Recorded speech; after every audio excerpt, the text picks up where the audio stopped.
Na minha adolescência, era normal eu fumar maconha, mas aquilo logo perdeu a graça e eu me prometi nunca experimentar outras drogas. Certo dia, na escola, Cristina, uma amiga, sussurrou que a melhor maconha vinha de um lugar obscuro na internet, chamado Dark Web. Eu conhecia um pouco sobre isso, mas achava que drogas eram assuntos da Deep Web. Talvez meu conhecimento fosse mais superficial do que eu imaginava. Cristina me procurou dias depois, com um sorriso enigmático, dizendo que havia encomendado algo especial para mim. Cerca de uma semana depois, em uma noite de sexta-feira, eu estava sozinho em casa quando ouvi batidas na porta. Ao espiar pelo olho mágico, vi um homem de camiseta preta, boné dos Yankees e óculos escuros segurando uma caixa. Estranhei imediatamente. Eram 9 da noite e ninguém entrega pacotes tão tarde. Sem dizer uma palavra, esperei que ele fosse embora. Liguei para Cristina perguntando quanto tempo demoraria a encomenda. Ela disse que cerca de uma semana. Falei do homem à porta e ela questionou confusa por que alguém estaria com maconha na minha porta. Foi então que ouvi uma voz do lado de fora. "Ei, Carlos, entrega para você. Sei que está em casa. Estou te vendo pela janela." Me virei e vi o homem no meu quintal, espiando pela janela da porta de vidro. Ele deve ter circulado a casa, já que não abri a porta. Avisei Cristina, que me aconselhou a chamar a polícia. O homem tentava abrir a porta dos fundos. Desliguei e liguei para a polícia, me escondendo dele. Depois de uns 10 minutos, a polícia chegou. O homem havia sumido, mas deixou a caixa no quintal com um bilhete. Você teve sorte. Dentro, apenas papéis. Depois disso, nunca mais falei com Cristina. Não confiava nela, parecia uma armadilha. Desde então, quando alguém menciona a Dark Web ou Deep Web, eu me calo ou mudo de assunto. Nunca mais acessei esses cantos obscuros da internet. Em uma noite assolada por uma tempestade de neve nas montanhas, existe um costume pouco conhecido, mas crucial. Se alguém pedir abrigo na sua porta, você deve abrir. Naquela noite, eu era a alma perdida em busca de refúgio. Meu plano de um fim de semana de caça foi engolido por um céu antes azul que rapidamente se vestiu de um manto escuro e tempestuoso. Perdida numa nevasca voraz, desorientada e distante da minha própria cabana, só me restava buscar abrigo em outro lugar. Tateando na neve, encontrei uma cabana solitária, escondida numa clareira cercada por árvores nuas e sombrias, sem um único raio de luz. Bati na porta, e os únicos sons eram os ecos dos meus batimentos e passos cautelosos do outro lado. Gritei por abrigo. Uma fenda se abriu na porta e uma voz macabra ecoou, mandando-me entrar e deixar as botas na entrada. Uma recepção fria, silenciosa, mas entrei. O interior era um breu, iluminado somente por 2 velas trêmulas. Suas chamas lançavam sombras dançantes, revelando apenas um sofá velho onde eu deveria repousar.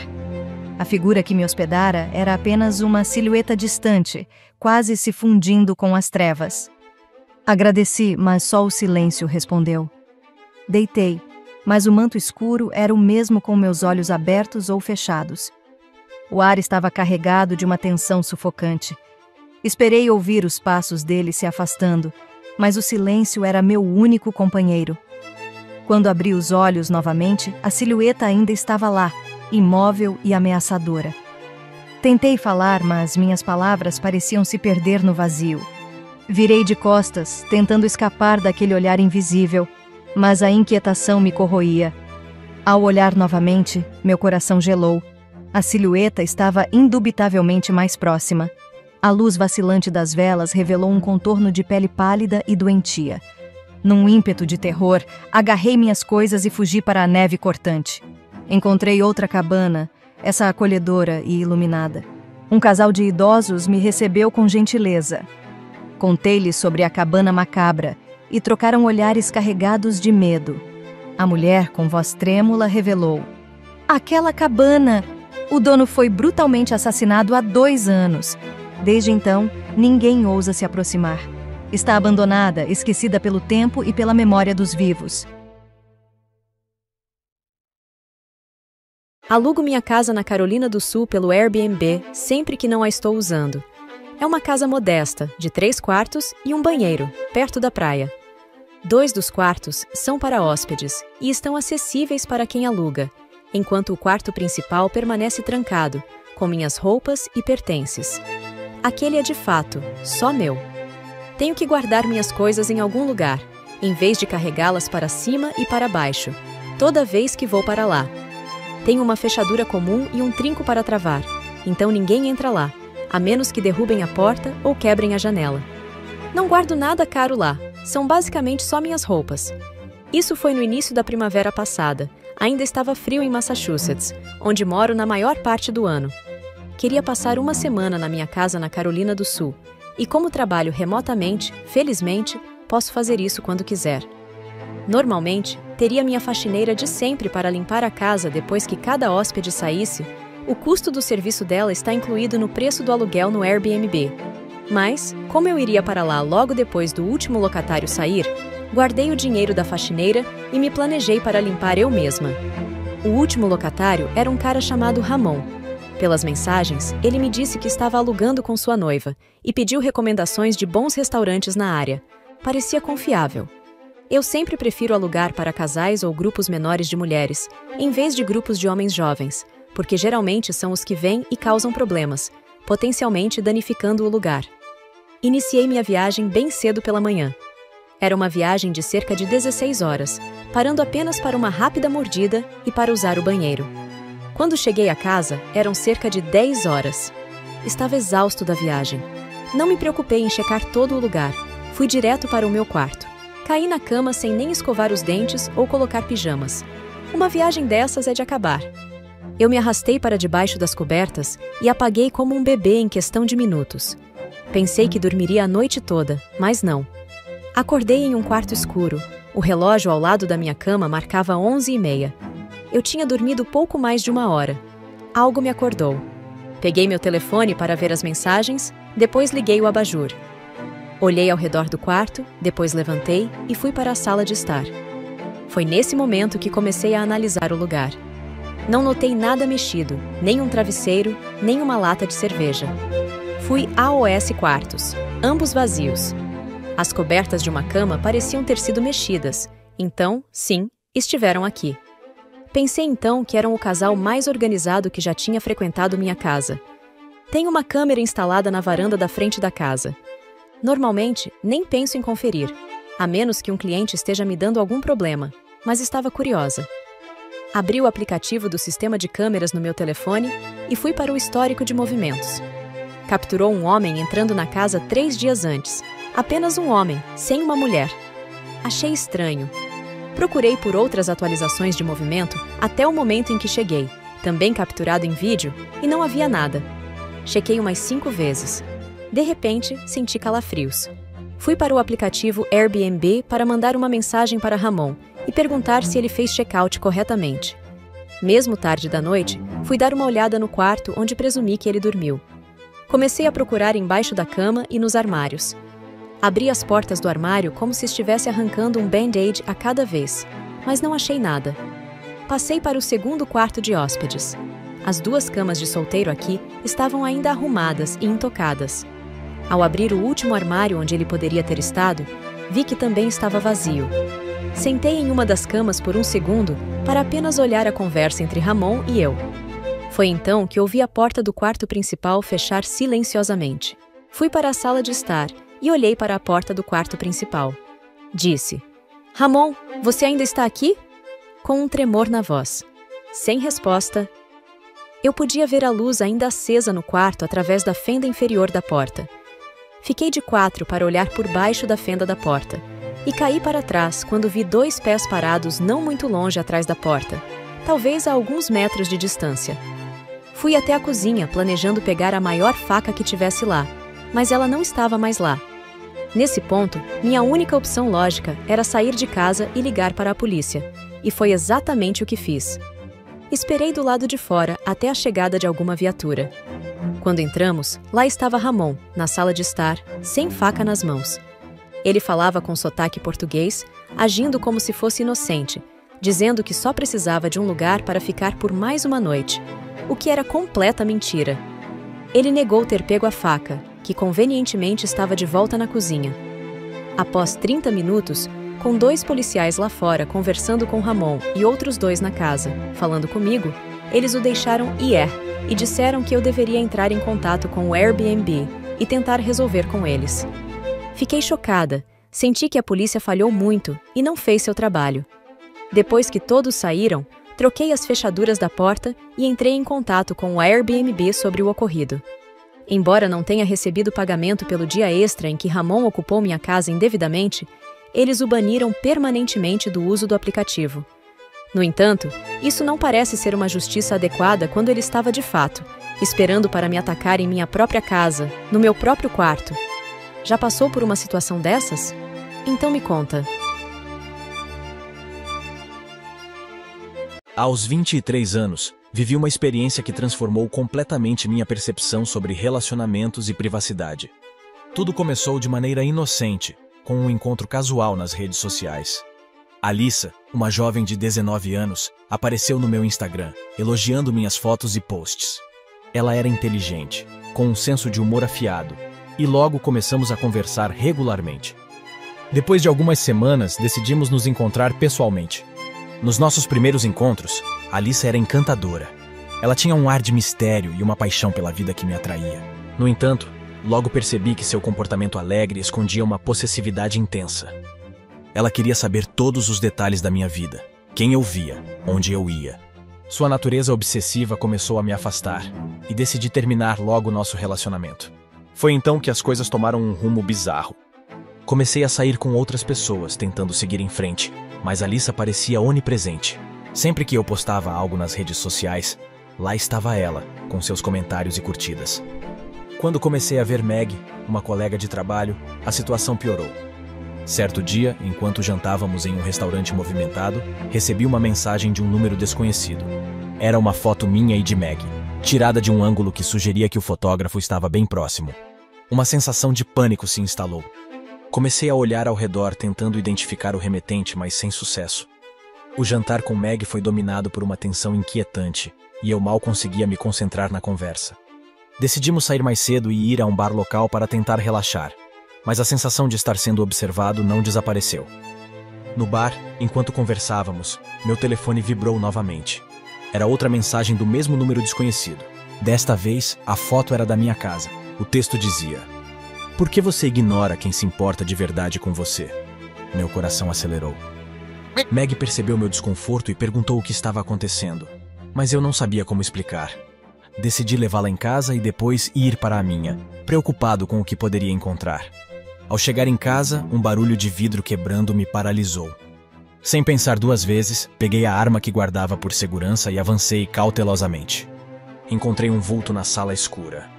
Após uma breve luta, consegui imobilizar o intruso e acender a luz. Para minha surpresa, era o irmão de Alissa. Ele, ofegante e assustado, alegou que estava apenas tentando proteger a irmã, que estava devastada com o nosso término. A polícia chegou pouco depois e o levou sob custódia. Pensei que aquilo encerraria com toda essa história, mas estava enganado. Nos dias seguintes, a verdadeira reviravolta aconteceu. Alissa me procurou chorando, dizendo que não sabia das ações do irmão e pedindo desculpas. No entanto, uma investigação mais aprofundada revelou que ela mesma havia incentivado o irmão a me seguir e tirar as fotos, em uma tentativa distorcida de me fazer voltar para ela. O choque dessa revelação me fez repensar muito sobre quem confiamos e como as redes sociais podem distorcer as relações. Alissa e seu irmão foram proibidos de se aproximar de mim, e eu comecei a valorizar mais minha privacidade e segurança. Aquela experiência me ensinou que, por trás de uma tela, as intenções nem sempre são claras, e que, às vezes, o perigo pode estar mais perto do que imaginamos.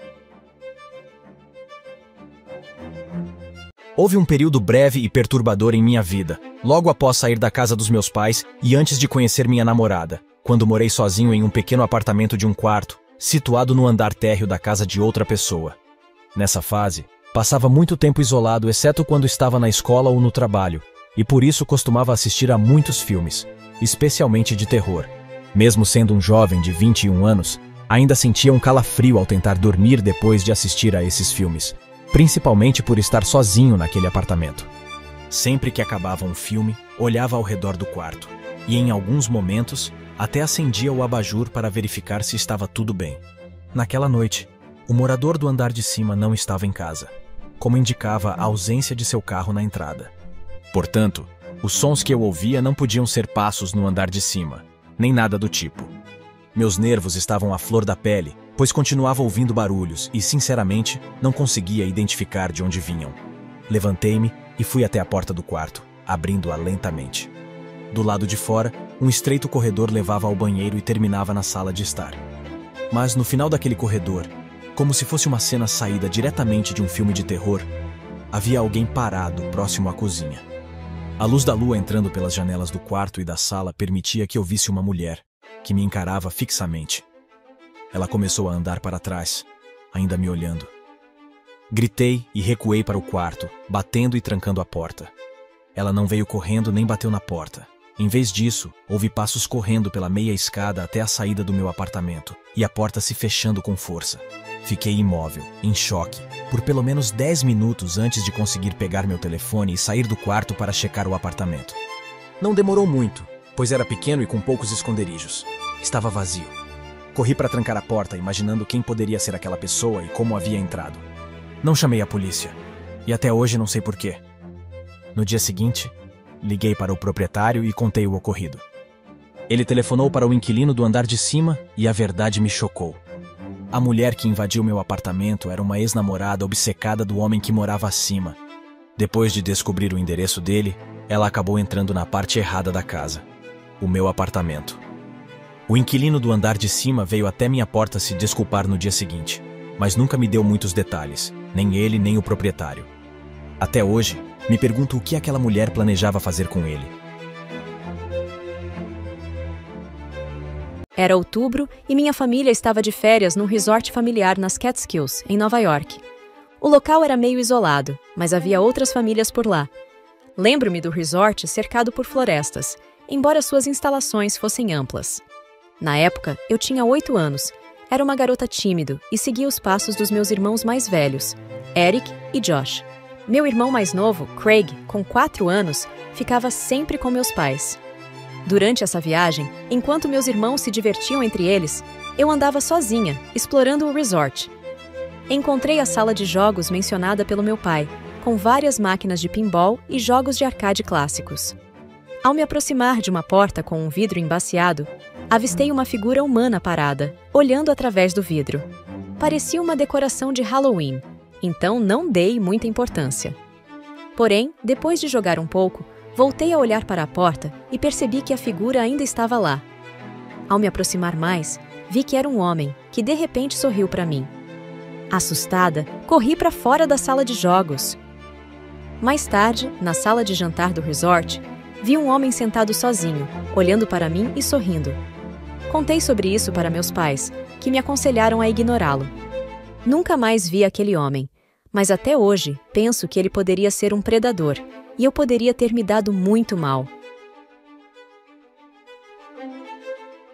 Aos 23 anos, vivi uma experiência que transformou completamente minha percepção sobre relacionamentos e privacidade. Tudo começou de maneira inocente, com um encontro casual nas redes sociais. Alissa, uma jovem de 19 anos, apareceu no meu Instagram, elogiando minhas fotos e posts. Ela era inteligente, com um senso de humor afiado, e logo começamos a conversar regularmente. Depois de algumas semanas, decidimos nos encontrar pessoalmente. Nos nossos primeiros encontros, Alissa era encantadora. Ela tinha um ar de mistério e uma paixão pela vida que me atraía.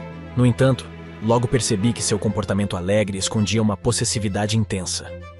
Ela queria saber todos os detalhes da minha vida, quem eu via, onde eu ia. Sua natureza obsessiva começou a me afastar, e decidi terminar logo nosso relacionamento. Foi então que as coisas tomaram um rumo bizarro. Comecei a sair com outras pessoas, tentando seguir em frente, mas Alissa parecia onipresente. Sempre que eu postava algo nas redes sociais, lá estava ela, com seus comentários e curtidas. Quando comecei a ver Meg, uma colega de trabalho, a situação piorou.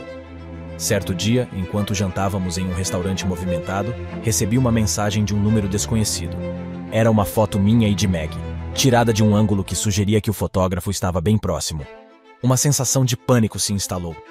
Comecei a olhar ao redor tentando identificar o remetente, mas sem sucesso. O jantar com Meg foi dominado por uma tensão inquietante, e eu mal conseguia me concentrar na conversa. Decidimos sair mais cedo e ir a um bar local para tentar relaxar, mas a sensação de estar sendo observado não desapareceu. No bar, enquanto conversávamos, meu telefone vibrou novamente. Era outra mensagem do mesmo número desconhecido. Desta vez, a foto era da minha casa. O texto dizia: "Por que você ignora quem se importa de verdade com você?" Meu coração acelerou. Meg percebeu meu desconforto e perguntou o que estava acontecendo, mas eu não sabia como explicar. Decidi levá-la em casa e depois ir para a minha, preocupado com o que poderia encontrar. Ao chegar em casa, um barulho de vidro quebrando me paralisou. Sem pensar duas vezes, peguei a arma que guardava por segurança e avancei cautelosamente. Encontrei um vulto na sala escura. Após uma breve luta, consegui imobilizar o intruso e acender a luz. Para minha surpresa, era o irmão de Alyssa. Ele, ofegante e assustado, alegou que estava apenas tentando proteger a irmã, que estava devastada com o nosso término. A polícia chegou pouco depois e o levou sob custódia. Pensei que aquilo encerraria com toda essa história, mas estava enganado. Nos dias seguintes, a verdadeira reviravolta aconteceu. Alyssa me procurou chorando, dizendo que não sabia das ações do irmão e pedindo desculpas.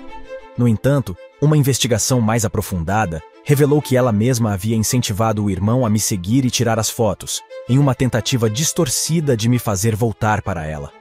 O choque dessa revelação me fez repensar muito sobre quem confiamos e como as redes sociais podem distorcer as relações. Alyssa e seu irmão foram proibidos de se aproximar de mim, e eu comecei a valorizar mais minha privacidade e segurança. Aquela experiência me ensinou que, por trás de uma tela, as intenções nem sempre são claras, e que, às vezes, o perigo pode estar mais perto do que imaginamos. Eu estava fazendo uma entrega tarde da noite, provavelmente a mais longa viagem que já fiz para entregar uma pizza, vindo da pizzaria onde eu trabalhava. Eram 20 minutos de carro, o que não é muito louco onde moro. Além disso, eles pediram 4 grandes pizzas, então eu imaginei que era uma festa e que eu ganharia uma boa gorjeta. Navegar pelas estradas de terra à noite sempre foi irritante, na verdade. Cheguei ao endereço fornecido. Era um prédio velho e sinistro, literalmente no meio de uma clareira na floresta. Não havia carros estacionados em lugar nenhum, nem luzes acesas. Coloquei meu carro no estacionamento e liguei para o meu chefe. Pedi que ele lesse o endereço pelo menos 3 vezes para ter certeza de que eu estava no lugar certo. Eu notei que ele estava de muito mau humor, e ele me disse para, pelo menos, bater na porta e verificar. Ele normalmente ficava bravo se levássemos de volta uma pizza, mas eu tinha medo do que ele faria se eu trouxesse de volta 4. Estava extremamente nervoso, mas saí do carro de qualquer maneira e me forcei até a porta da frente do prédio. Não havia campainha, então eu apenas bati bem forte. Não ouvi nada, e realmente não esperava ouvir nada. Fiquei extremamente decepcionado, não porque ninguém atendeu a porta, mas porque estava percebendo que tudo aquilo era apenas uma perda de tempo e gasolina. Bati mais uma vez, por desespero, e então comecei a ouvir alguns barulhos de algo se mexendo dentro do prédio. Bati novamente e gritei que era o entregador de pizza. Agora havia silêncio. Me senti um pouco mais desconfortável do que antes, mas antes que pudesse me virar, notei algo na janela. Havia alguém olhando pela janela. Não consegui distinguir se era um homem ou uma mulher. Tudo o que notei foram seus olhos. Seus olhos estavam mais abertos do que eu julgava possível, me encarando intensamente. Fiquei perturbado o suficiente para largar as pizzas e correr de volta para o meu carro. A droga do carro não pegava, só começou a funcionar na 3ª tentativa. Dirigi pela grama e voltei para a estrada de terra, mas senti o carro balançar, chacoalhar e esbarrar. Algo não estava certo. Não fui longe do prédio antes de começar a ouvir um som agudo de arranhão vindo de fora. Havia tanta resistência que eu nem conseguia dirigir. O carro parou. Saí do carro para verificar o que diabos estava errado. Um arrepio percorreu minha espinha enquanto começava a sentir meu coração batendo irregularmente. Meus pneus haviam sido cortados e caído completamente da roda. Não apenas os da frente, todos os 4 pneus estavam cortados. Percebi que alguém fez isso enquanto eu estava batendo na porta daquele prédio. Em vez de correr, voltei para o carro e tranquei as portas. Estava tão perto daquele prédio que praticamente podia vê-lo de onde eu estava, se não fossem as árvores bloqueando a vista. Liguei para a polícia e contei tudo para a operadora. Ela me disse que a polícia chegaria o mais rápido possível e que eu precisava ficar escondido. Perguntei se era aconselhável ficar no carro ou correr. e ela me disse que seria melhor ficar no carro com a porta trancada. Ela me pediu para ficar na linha com ela até a chegada da polícia. Meu corpo todo tremia em todas as direções. Havia apenas uma floresta escura e aparentemente interminável. Sabia que levaria uma eternidade para a polícia chegar. Não estava confortável em sentar naquele carro, tão perto de quem quer que tivesse feito isso. A próxima parte é o que me destruiu completamente. Ainda me abala até hoje, e espero que ninguém jamais tenha que vivenciar esse tipo de medo.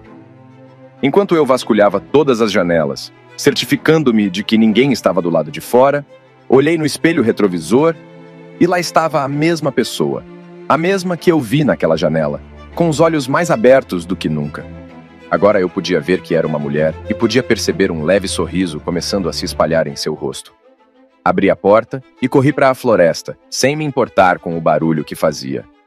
Corri até ficar sem fôlego, o que não demorou muito, e me escondi atrás de um grande tronco no chão. Tentei abafar minha respiração barulhenta com a mão enquanto esperava. E esperava, o que parecia horas, até finalmente ouvir sirenes ao longe. Reuni toda a energia que me restava para correr de volta na direção da estrada de terra. Eventualmente, as luzes vermelhas e azuis apareceram à vista, e nunca me senti tão aliviado na vida.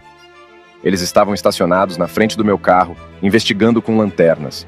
Saí gritando para eles como um lunático, pedindo ajuda. Caí no chão e comecei a engasgar, quase vomitando de tanto correr. Eles me levantaram e começaram a me fazer perguntas, as quais expliquei do melhor jeito que pude. Um dos 2 carros dirigiu até o prédio e os 2 policiais começaram a vasculhar o prédio. Eles voltaram sem nada, exceto por alguns objetos pontiagudos. Esses objetos eram exatamente os mesmos que foram usados para cortar meus pneus. Os policiais supuseram que era algum tipo de casal doentio e demente, sendo que eu vi a mulher. Mas, infelizmente, pelo que eles sabem, nunca foram encontrados. E isso ainda me mata por dentro até hoje. Obviamente, pedi demissão logo depois disso e comecei a trabalhar em um supermercado local. Sei que nunca esquecerei de ter visto aquela mulher na traseira do meu carro. Durante as noites que trabalhei em um posto de gasolina, a presença de um cliente misterioso, Bob, tornou-se inquietante. Alto e desgrenhado, ele comprava sua cerveja lá regularmente às 2 da manhã. Seus risos perturbadores ecoavam quando repetia meu nome, enquanto saía da loja embriagado. A dúvida sobre suas viagens alcoolizadas persistia. Observando-o sair, percebi que nunca abastecia. Apenas buscava sua bebida. As noites eram repletas de sua estranha presença, algumas mais enigmáticas que outras. Um dia, encharcado e perturbadoramente diferente, Bob confessou ter feito algo terrível. Pediu para se esconder no banheiro, mergulhando a loja na escuridão. Guiado por uma lanterna, explorei o local, e ao encontrá-lo nos fundos, fui confrontado por seu olhar selvagem e ameaças ensandecidas. Dizia em alto e bom tom que iria me matar. Após chamar a polícia, descobri que Bob, na verdade, era Martin, um homem que brutalmente havia tirado a vida de sua ex-mulher. Aquela noite assombrada pelo encontro com Martin deixou-me com um receio profundo das sombras noturnas. As luzes fracas do posto de gasolina pareciam encobrir segredos insondáveis, e o eco distante da tempestade realçava a atmosfera de medo. Mesmo depois de Martin ser levado pela polícia, a sensação de que algo sombrio pairava no ar persistia. Recusei-me a retomar a trabalhar em turnos da noite, carregando a certeza de que aquela experiência abriu portas para mistérios que preferiria não ter desvendado. Já aconteceu algo parecido com você? Então me conta. Minha irmã mais velha, Jen, tem 5 anos a mais do que eu. E essa história aconteceu há 5 anos, antes de ela começar a namorar seu atual namorado. Ela estava no Tinder para conhecer alguns caras. Lembro-me da noite em que ela disse a mim e a nossa outra irmã, Maria, que iria encontrar um cara em um bar a poucas quadras dali. Quando chegou lá, sentou-se no bar e mandou uma mensagem para o cara, informando onde estava. Após menos de 1 minuto, um homem se sentou ao lado dela, oferecendo-se para comprar uma bebida. Esse homem era significativamente mais velho que minha irmã, e segundo ela, exalava um cheiro ruim, tinha mau hálito e um dente da frente torto. Ela o recusou imediatamente, pois estava esperando o encontro com outro cara. No entanto, o homem não se levantou e continuou insistindo em comprar uma bebida para ela enquanto esperava pelo encontro. Jen se sentiu muito desconfortável e pediu ao homem que a deixasse em paz. Ele finalmente se levantou do banco do bar, Mas, em seguida, voltou a sentar-se e disse que compraria uma bebida para ela enquanto ela esperava. Ela enviou uma mensagem para o seu encontro, contando o que havia acontecido, e pediu para ele chegar logo. Não recebeu resposta, e depois de alguns minutos, ela enviou outra mensagem perguntando onde ele estava.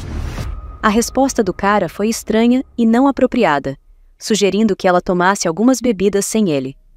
Nesse momento, o homem que a estava incomodando antes voltou a se sentar ao lado de Jen, perguntando onde estava seu encontro e agindo de forma irritada por ela ainda estar sozinha. Jen respondeu algumas vezes, mas logo se cansou e pediu mais uma vez que a deixasse em paz.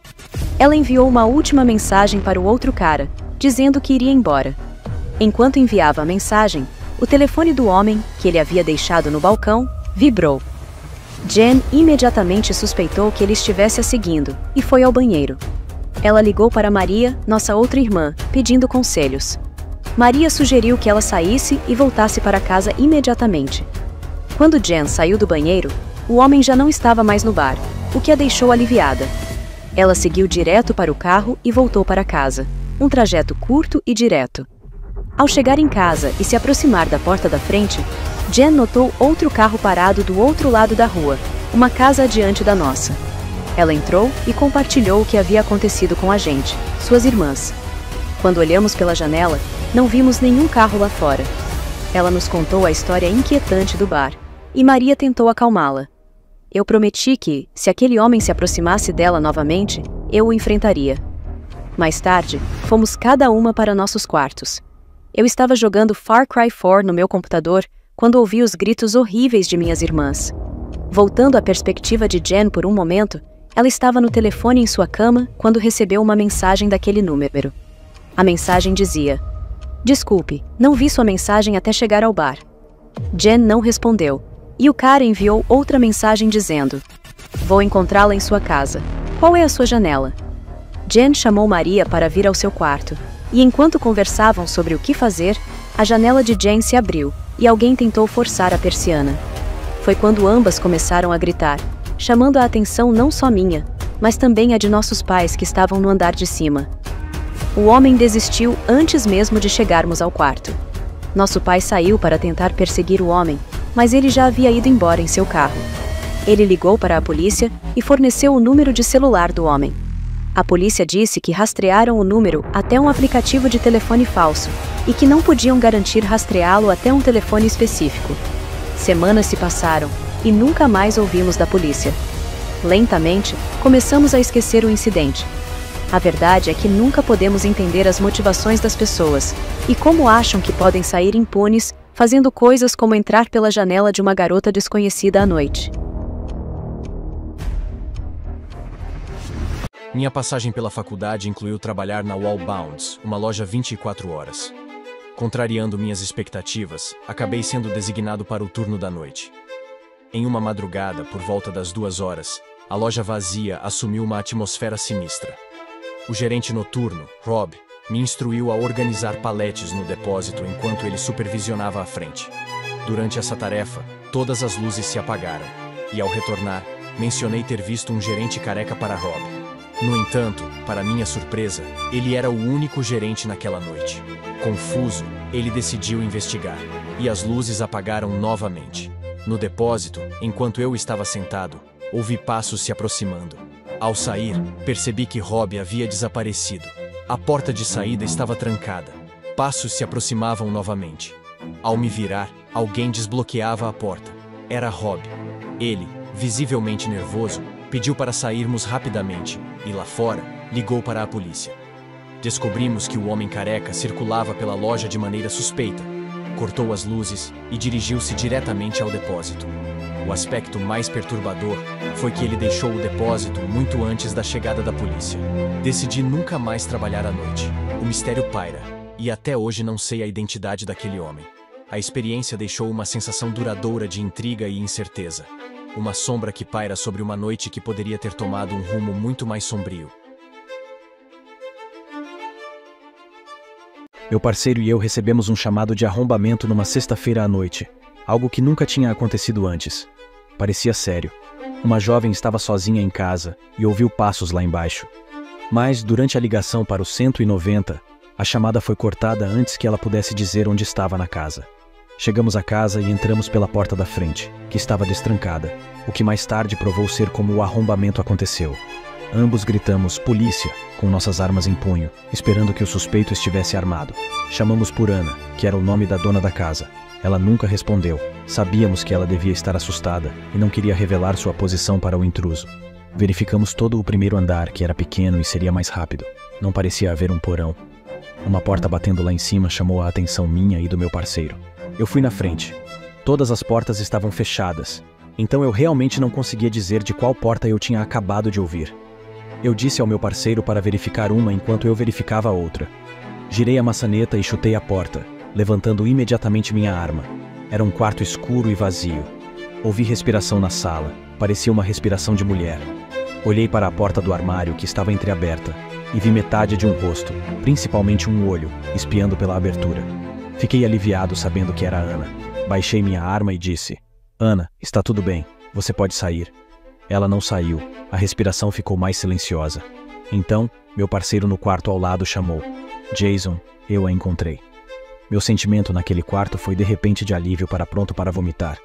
Levantei minha arma novamente e gritei: "Saia do armário." Não obedeceram, então chamei meu parceiro para o quarto. Ele acendeu a luz e abrimos o armário juntos. Vimos uma mulher desarrumada, segurando uma das facas da cozinha da Ana, com 2 armas apontadas para ela. Ela largou a faca e a levamos para a delegacia.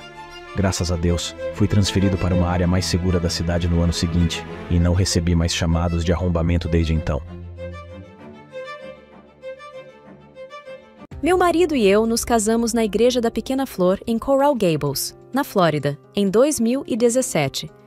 Convidamos todos os nossos amigos e familiares, incluindo aqueles que nenhum de nós realmente gostava, porque é o que se espera fazer. Meu marido, John, tem uma tia afastada chamada Chelsea, com quem ninguém em sua família tem um relacionamento próximo. Ela costumava ter sérios problemas com drogas, o que a levou por um caminho que resultou em um afastamento entre ela e o resto da família. Ainda assim, a convidamos para o casamento, e ela veio, trazendo um acompanhante. Desde o primeiro momento em que o vi, soube que ele era diferente, mas não de uma forma agradável ou peculiar. Após a cerimônia de casamento, veio a hora das fotos. Os padrinhos e madrinhas, incluindo o noivo e eu, fomos para um belo pátio nos arredores da igreja para as fotos tiradas pelo fotógrafo contratado. Alguns parentes próximos de ambos os lados vieram assistir, enquanto a maioria dos convidados foi para o salão de festas. Chelsea e seu acompanhante vieram nos ver tirar fotos. No entanto, eles logo começaram a deixar todos desconfortáveis. Enquanto brincávamos durante as fotos, Chelsea ou seu acompanhante soltavam comentários estranhos e inapropriados. Continuaram fazendo isso a ponto de criar silêncios constrangedores. Todos nós estávamos internamente constrangidos, temendo o que eles diriam em seguida. Ficou muito desconfortável rapidamente. Depois de terminar as fotos, fomos para o salão de festas, que estava ligado à igreja e onde a comida e as bebidas estavam sendo servidas. Sendo a noiva, eu era o centro das atenções o tempo todo. Mal tinha a chance de me sentar, pensar e até comer. A cada segundo, alguém vinha me cumprimentar, e, eventualmente, esse alguém foi o acompanhante de Chelsea, que se chamava Rob. Ele apertou minha mão, seu hálito era terrível e seus braços estavam cheios de cicatrizes. Ele estava vestindo uma camisa polo cinza manchada e parecia uma pessoa suja em todos os sentidos. Ele começou a falar comigo em um tom alto e quase ofensivo. Fiz o meu melhor para ser educada, mas ele continuou falando. Por fim, ele se afastou e foi falar com Chelsea. Foi a última vez que o vi naquele dia. Eventualmente, percebi que Chelsea estava sentada sozinha em uma mesa e perguntei a John onde o tal Rob havia ido.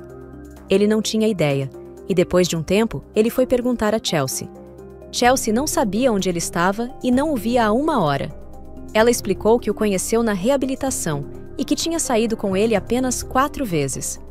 John ficou preocupado com a presença desse homem após ouvir isso. Pedimos a nossos pais e a alguns parentes próximos que procurassem por ele para confirmar se ele ainda estava lá ou não. Recebemos notícias preocupantes de um parente que disse que alguns presentes da sala onde estavam sendo guardados haviam desaparecido. Imediatamente, associamos isso a Rob e pedimos a um funcionário para avisar pelo microfone para que todos ficassem de olho nele. Chelsea queria ligar para o celular de Rob, mas não conseguia encontrar seu telefone. Isso lançou uma sombra de preocupação sobre a festa, mas não deixamos que isso arruinasse nosso dia. Meus pais ligaram para a polícia e lidaram com eles em particular, com a ajuda de informações fornecidas por Chelsea. Após a recepção do casamento, alguns amigos próximos voltaram ao nosso quarto de hotel para uma pequena comemoração pós-festa. Chelsea enviou uma mensagem a Pedro pedindo o endereço de nossa casa, alegando que havia esquecido de entregar seu presente. Pedro respondeu, mas nossa alegria foi interrompida por uma ligação telefônica angustiante de um número que pertencia a Chelsea. Desligamos a música e colocamos a ligação no viva voz. Do outro lado da linha, ouvimos a respiração pesada de um homem, como em um filme de terror, como se ele estivesse tentando nos assustar. Pedro perguntou onde Chelsea estava, mas não obteve resposta. Eventualmente, a pessoa do outro lado desligou. Ligamos para a avó de Chelsea, a única pessoa que era próxima o suficiente dela para saber onde ela poderia estar. A avó confirmou que Chelsea estava passando a noite em sua casa. Chelsea pegou o telefone e explicou que havia perdido o celular no casamento e não sabia seu ID Apple ou senha, então não conseguia rastreá-lo com o encontrar meu iPhone. Nossa melhor suposição era que esse Rob estava envolvido de alguma forma. Agora, estávamos preocupados que ele conhecesse nosso endereço e que não estivéssemos em casa. Estávamos muito bêbados para voltar para casa, então pedimos ao meu pai para ficar lá por aquela noite e vigiar a casa. Ele prontamente concordou, e na manhã seguinte, acordou com mensagens e chamadas perdidas de um número desconhecido. Ele disse que alguém bateu nas diferentes janelas da casa, como se estivesse tentando assustá-lo. A polícia foi chamada, mas eles não encontraram ninguém. Assistimos às filmagens da câmera do casamento, que mostraram Rob como o suspeito de ter pego os presentes, mas a qualidade das imagens não permitia identificar seu rosto. Nunca mais vimos nem ouvimos falar de Rob, e decidimos nos afastar ainda mais de Chelsea após esse incidente. Por isso eu reforço: parente é bom, mas bem longe. Meu antigo melhor amigo Jason tinha uma série de distúrbios. Bem, eu acho que você poderia chamá-los de distúrbios. Ele sofria de insônia, frequentemente tinha terrores noturnos e lutava contra a depressão. Tenho certeza de que ele tinha outros problemas pessoais que não compartilhava. Mas tudo o que eu sabia era que ele tomava muitos medicamentos. Um dia, Jason e seu companheiro de quarto estavam tendo problemas sérios, piores do que o habitual. Ele me ligou, muito aflito, dizendo que tinham tido uma discussão acalorada, quase chegando às vias de fato, e que ele precisava de um lugar para ficar por algumas noites. Eu disse a ele que não havia problema, que ele poderia dormir no sofá do meu apartamento por alguns dias. Quando ele chegou, eu tentei pressioná-lo por mais detalhes sobre a briga, perguntando por que ela tinha acontecido. Mas ele não me contou nada. Respeitei sua decisão. Afinal, se ele não queria compartilhar detalhes pessoais, eu não o pressionaria mais. Jason deixou sua mochila cheia de roupas no canto da sala de Esther e passou a maior parte do dia e da noite assistindo TV e jogando Call of Duty no meu Xbox. Passei um tempo com ele, mas tinha minhas próprias coisas para fazer em casa. Quando finalmente fui dormir, Jason estava dormindo no sofá sob uma manta. Passei por ele silenciosamente e me preparei para dormir. Acordei no meio da noite com uma sede extrema, e a garrafa d'água ao lado da minha cama estava vazia. Caminhei silenciosamente pela sala em direção à cozinha, passando pelo sofá onde Jason deveria estar dormindo. No entanto, percebi que ele não estava lá, mas sua mochila ainda estava no canto da sala. Imaginei que ele poderia ter ido ao banheiro, mas enquanto passava pelo sofá, comecei a ouvir sons de cliques e estalos, como o de um roedor. Olhei ao redor do quarto escuro, e só então percebi que Jason estava de pé no canto do meu quarto, com os braços ao lado do corpo. Dei um grito de surpresa e pulei da cama. Ele ficou parado, olhando para o vazio, fazendo esses estranhos ruídos. Saí correndo do quarto e fui para a sala de estar para tentar conversar com ele, mas ele não respondeu. Fiquei imaginando que ele estava sonâmbulo. Na manhã seguinte, perguntei a ele sobre o que tinha acontecido, mas ele disse que não se lembrava de nada.